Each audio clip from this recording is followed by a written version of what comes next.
The Blue Heron Inn.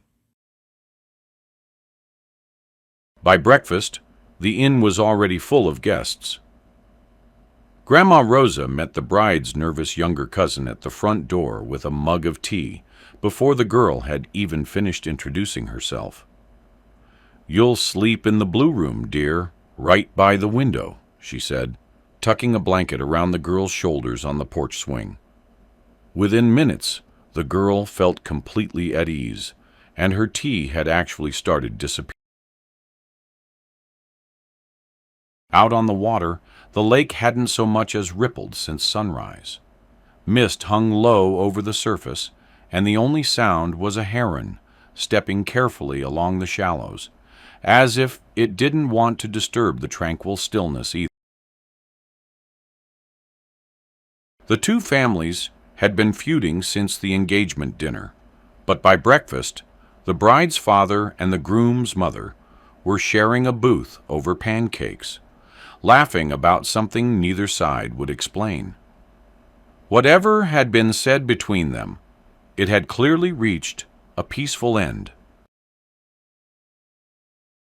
Biscuit, the inn's ancient basset hound, had seen 11 weddings come and go on this porch. Nothing rattled his placid temperament. Not the string quartet warming up on the lawn, not the flower van backing into the rose bushes, not even the toddler trying to ride him like a pony. He just sighed and closed his eyes again. By noon, the groom had claimed a hammock behind the boathouse with a paperback he had no intention of finishing. "Last morning as a single man," he told his best man, not moving an inch.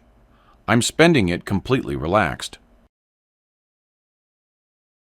Then around 2, the sky changed its mind. Clouds rolled in fast, and the wind sent the seating chart tumbling off its easel. The wedding planner didn't panic. Staying level-headed, she pulled out a laminated backup plan and pointed 2 teenagers towards the ballroom doors.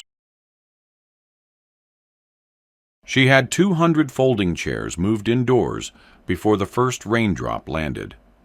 "We drilled for this," she said, staying fully collected, checking items off a clipboard without breaking stride.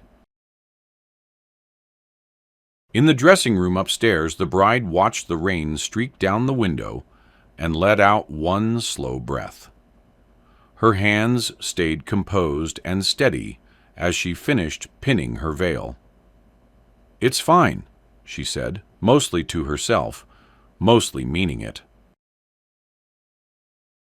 Downstairs, the elderly officiant, who had married over 400 couples through 40 years of thunderstorms, heat waves, and one memorable goose incident, simply moved his notes under his arm, entirely untroubled, and asked where the new indoor altar had been set up. By 4 o'clock, the storm had softened into a gentle patter against the windows, and candlelight replaced the golden hour photos nobody would get.